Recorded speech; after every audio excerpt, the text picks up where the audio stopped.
Thank you, Mr. Chairman. Thank you for being here and answering these very difficult questions, and my condolences to your communities. My questions are not, I just want to kind of set the table here. My questions are just to get information and what we as a body can do to mitigate these sort of things. So I want to focus for a moment on the role of river authorities as it relates to early notification, data sharing, and coordination. Because as you all know, we've heard that timely and accurate information is critical in any emergency. And there's opinions on whether you should do that and whether or not you're required to do that. So I want to get to that.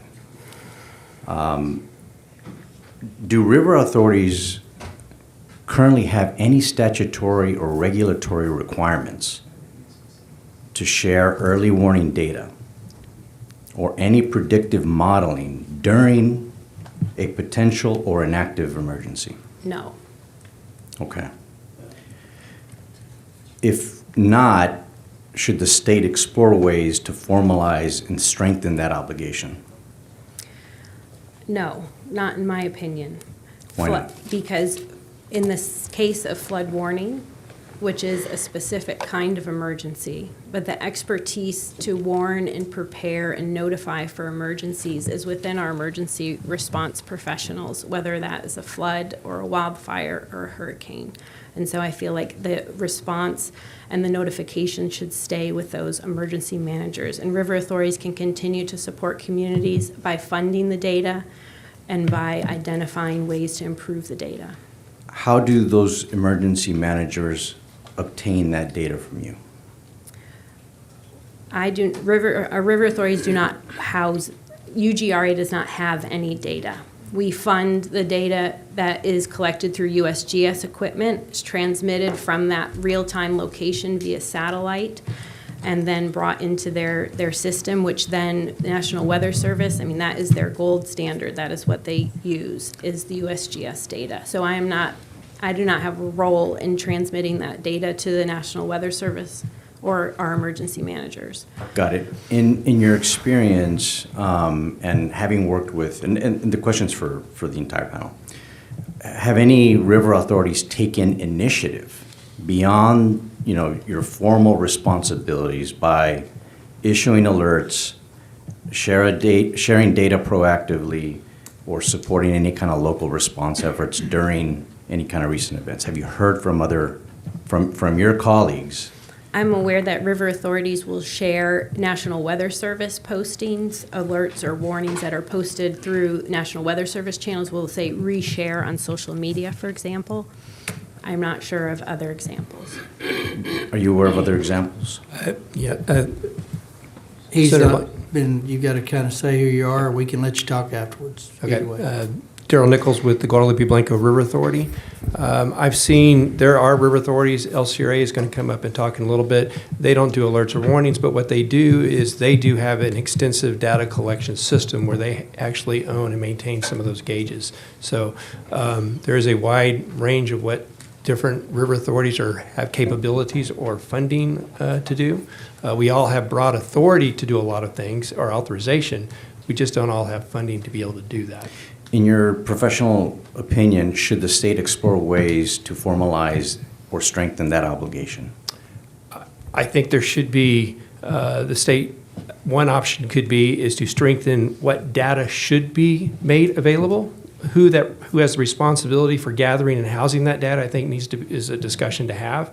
I think standardizing and coming up with what available data is there. What is the changes in technology that has taken place? How are alerts done, whether it's manual? Are there some signals, some alerts that can be done automated based on certain conditions? What predictive modeling is out there? There is, for some of the USGS gauges, NOAA and National Weather Service have gone in and modeled rainfall events to have an impact to evaluate what the predictive elevation or flow will be. That has not been done across the state on all the gauges. And for those, for any of the other river authorities that have proactively done that, and I'm not assigning any value to this, so just trying to get a sense of who does, who doesn't, why they do it, and why don't they do it, right? What was the impact of that data sharing or sounding the alarm or whatever any other river authority decides to do, or roles or responsibilities they decide to do? Do you have an understanding of what that response effectiveness was? Well, I'm not aware of any river authority that is sounding the alarm. I'm aware of River El Surrey that does an extensive data collection. We do have some data collection too on the rain gauges that we make available to the public, to the state, to the Water Development Board as well. Also make available to National Weather Service, where they actually have a specific site that they can pull that data from. But that data is also used, particularly now with the technology that's in place with the radar, to confirm radar estimates of rainfall and what they're seeing, which will help better feed into the predictive models that are out there. Okay. So looking across the state, would you say that there's consistency or inconsistency in how river authorities engage in early warning systems or any kind of local emergency management operations? I don't think that there's consistency across the state on how the data is collected. Just in my basin alone, the local emergency management offices have different levels of involvement and how some of the local emergency management offices actually have their own data collection as well. So just in our basin, the Guadalupe River Basin, not counting Kerr County, I see different levels of involvement on the local emergency management level. Okay. If the state were to say, river authorities, you now have this role and responsibility, what would you say are the biggest barriers? Is it technical? Is it legal? Is it operational? That would prevent this kind of seamless integration between river authorities into early warning notification systems or emergency management operations? Well, as a river authority, we are not familiar with the local situation, so I would recommend that we're not involved in the warning systems. If we need to be more involved, it's more involved directly in engaging in the data collection.